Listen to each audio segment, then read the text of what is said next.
Hello, I'm Katherine Schreiber for Broadway and Beyond TV and Reach TV, and it is a true delight to introduce my next guest for Black History Month.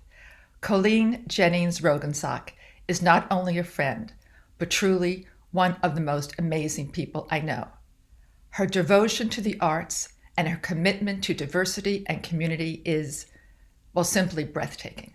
So I will now admit Colleen. Yay! Colleen! It is such a joy to have you here. I can't believe this. This is so much fun. This is so great, and it's so wonderful to see you. Just terrific.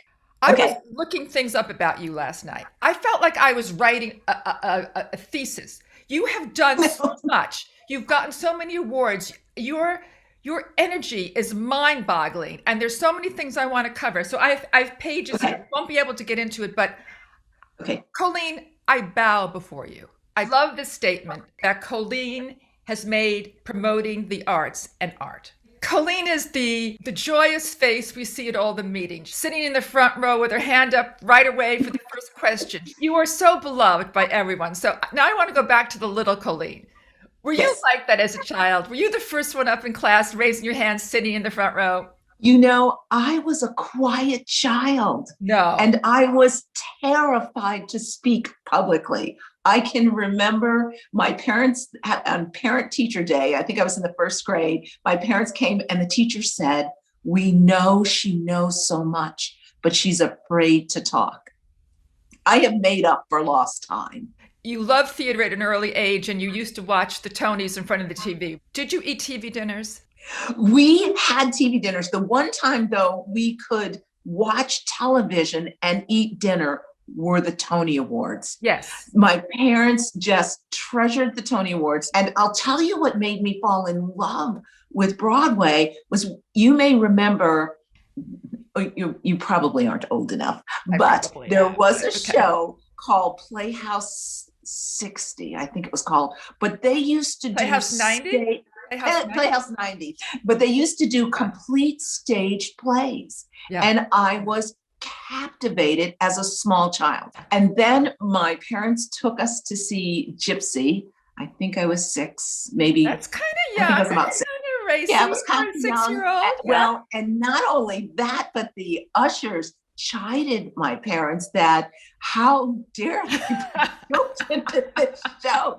And then I had these aunties who were notorious. We would second act with them. My parents would never do it.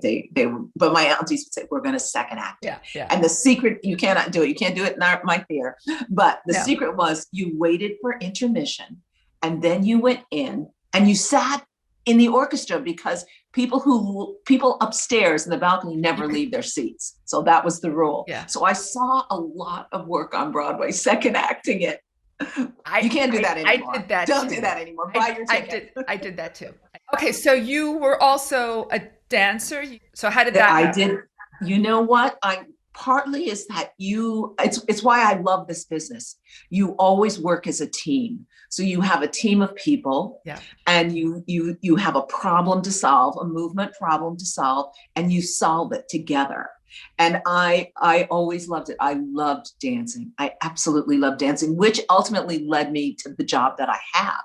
I met my mentor, Shelton Stanfill, who passed away 2 years ago. And I would do something, and I advise all performers to do this. When you are somewhere, meet with the presenter. I have some very dear friends from companies that have come in and they say, "Hey, can we have lunch or can we talk? Or I'm just curious about what you do." And he said, "You could do this work." And I didn't even know what this work was. Yeah. But again, it's a big problem you solve and you work with it together. And Shelton actually hired me for my first job. And 200 people applied for the job. And it was at Colorado State. And they were looking for a program coordinator. And I said, Shelton, a lot of people wanted this job, but you hired me. I want to know why. Now, who does that? I mean, most people just go, "Thank you, Colleen, I got the job." Who does what you do?